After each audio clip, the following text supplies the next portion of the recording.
오늘의 쓸모있는 뉴스를 골라드립니다. 바쁜 하루 뉴스는 제가 정리해드릴게요. 안녕하세요. 뉴스언니 장선입니다. 자, 뉴스언니가 고른 첫 번째 뉴스, 초전도체 LK99 한 달 논란 총정리입니다. 전 세계를 뒤흔들고 있는 꿈의 물질 들어보셨을 거예요. 초전도체.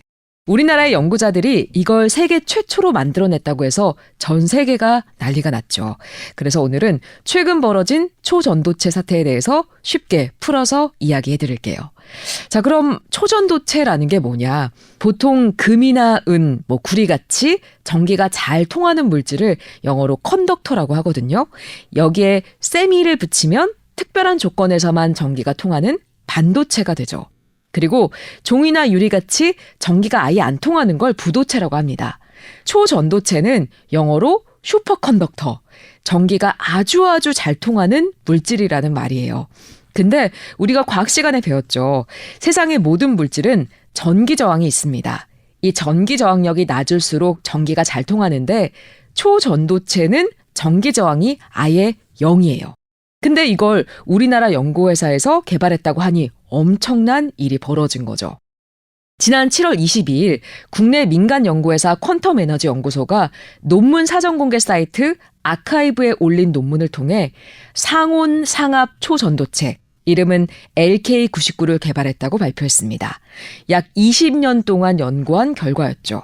초전도체는 1911년 네덜란드 물리학자 헤이커 카메를링 오너스가 처음 발견한 현상입니다. 전기 저항 없이 전류를 무한대로 흘려보낼 수 있다는 건데 이걸로 노벨 물리학상까지 받았어요.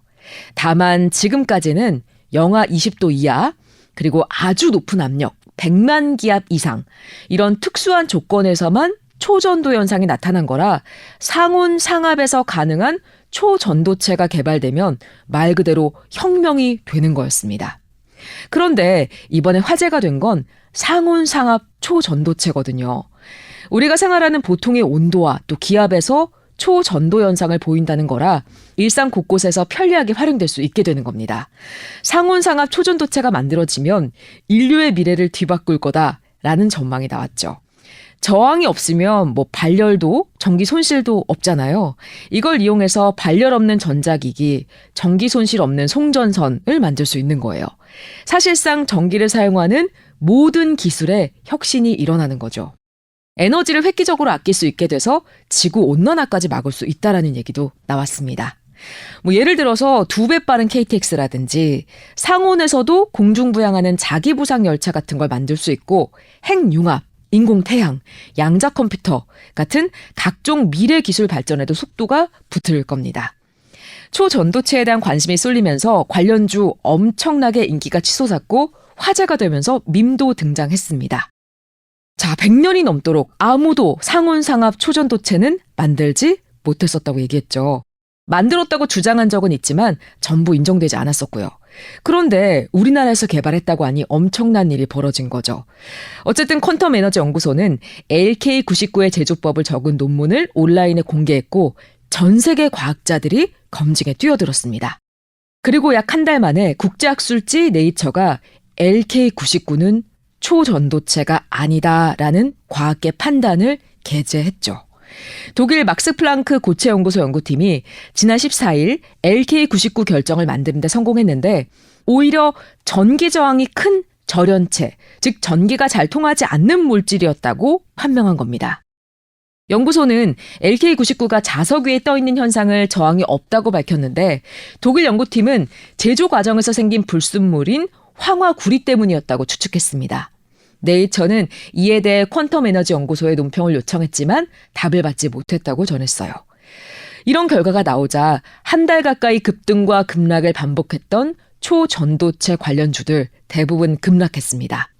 하지만 불과 20분 만에 조정이 신속하게 끝났어요. 그래서 초전도체 테마주의 급락은 개인들의 투매보다 알고리즘 매매가 의심된다는 분석도 나왔습니다. 컴퓨터가 단시간에 다량의 주문을 자동으로 처리하는 걸 말하는데 불과 몇 분 사이 쏟아진 매도 물량으로 주가가 폭락한 건 개인 투자자들의 투매로는 불가능한 속도라는 거죠. 어쨌든 일부 대주주는 보유 주식을 대거 판 것으로 나타났습니다. 지난 18일 한국초전도저온학회 검증위원회도 현재까지 초전도성을 나타내는 측정 결과는 없다고 밝혔습니다. 과학계와 증권시장을 뜨겁게 달궜던 LK99 상온 상압 초전도체 논란은 한여름밤의 꿈으로 마무리되는 그런 상황입니다. 그렇지만 전문가들은 이게 의미 없는 해프닝은 아니었다는 입장이에요. 한 전문가는 LK99 논란은 그 진위 여부를 떠나서 한국은 물론 미국, 중국, 유럽, 일본 등 세계 과학기술 강국들이 왜 그렇게 오랫동안 초전도체 한계를 극복하기 위해 연구하고 있는지를 간접적으로 증명시킨 의미 있는 사건이었다라고 강조했습니다. 자, 뉴스원이가 고른 두 번째 뉴스. 이재명 민주당 대표 백현동 의혹 쟁점은?입니다. 자, 이재명 더불어민주당 대표가 검찰 조사 받았다는 뉴스 보면서 무슨 일이지? 하고 궁금해하셨던 분들 있으실 거예요. 이 대표가 조사받은 이유인 백현동 개발사업 의혹에 대해 정리해 볼게요. 백현동 의혹은 이 대표가 경기도 성남시장이던 때 성남시 백현동 옛 한국식품연구원 땅을 개발하는 과정에서 불거진 특혜 배임 의혹입니다. 연구원이 이사하면서 이 땅에 민간업체가 아파트 개발 사업을 했는데 이때 이 대표가 민간업체에 특혜를 주고 성남시에 손해를 끼쳤는지가 핵심 쟁점입니다. 일단 부정한 청탁이 있었느냐 부분인데요.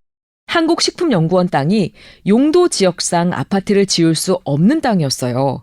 여기에 아파트를 지으려면 이걸 바꾸는 용도 변경 절차가 필요한데 검찰은 민간업자인 정바울 아시아 디벨로퍼 대표가 이 대표 측과 친분이 있는 김인섭 전 한국하우징 기술 대표를 통해서 성남시의 땅 용도 변경 등을 부탁했다. 그러니까 청탁을 했다라고 보고 있는 겁니다. 성남시에 손해를 끼쳤는지도 보고 있는데요. 검찰은 용도 변경 덕분에 사업을 이끈 성남 R&D, PFV와 그 주주인 아시아 디벨로퍼가 3,800억 원대 이익을 얻었다고 보고 있습니다. 성남시가 개발에 참여했다면 이익을 나눠 가질 수 있었는데 이 대표가 민간업자에게 이익을 몰아줘서 성남시에 손해를 끼친 거라고 보는 겁니다. 물론 이 대표는 이런 혐의를 모두 부인하고 있죠. 자, 그럼 이런 논란에 대해 양쪽은 어떻게 이야기하는지 볼게요. 자, 일단 먼저 이야기했던 용도 변경 누가 시켰는가? 박근혜 정부 때 국토부는 성남시에 연구원 땅 용도 변경해달라 이런 공문을 보냈는데 이 대표 측은 땅이 계속 안 팔리니까 박근혜 전 대통령과 국토부가 용도 변경을 해달라고 요청해서 해줬다는 입장입니다. 반면에 검찰은 국토부가 성남시의 용도 변경을 강요한 게 아니고 개발 이익이 가장 커지는 준주거지역으로 바꿔준 건 청탁 때문이다라고 의심하고 있습니다. 두 번째, 검찰은 용도 변경을 해주는 조건으로 지방 공기업인 성남도시개발공사가 사업에 들어갔어야 했는데 청탁 때문에 빠졌고 결국 민간업체가 이익을 다 가져갔다라고 보고 있어요. 이 대표는 용도 변경에 그런 조건은 없었고 성남도공은 논의 과정에서 자연스럽게 빠진 거라는 입장입니다. 그리고 성남시는 임대아파트 비율을 100%에서 10%로 줄이고 나머지 90%를 일반 분양 아파트로 승인했는데 검찰은 민간업체가 돈 더 벌게 청탁해서 그런 거 아닌지 의심하고 이 대표는 한국식품연구원이 그렇게 바꿔달라고 했다면서 반박하고 있습니다. 김인섭 전 대표는 청탁 대가로 정바울 대표에게 77억 원을 받은 혐의로 구속이 됐는데요. 정 대표는 이중 이재명 대표 몫이 있는 걸로 안다라고 했습니다. 반면 이 대표는 자신은 한 푼도 받은 게 없다라고 반박하고 있죠. 자, 앞으로 살펴볼 건 검찰이 9월 정기국회 시즌에 이 대표에 대한 구속영장을 청구할지 여부예요. 국회가 열리고 있을 때 이 대표를 체포하려면 국회의원 불체포 특권 때문에 국회 동의 투표가 필요하기 때문인데 이 대표는 차라리 그 전에 국회 문 안 열릴 때 영장을 청구하면 재벌로 나가서 영장 심사를 받겠다라는 입장입니다.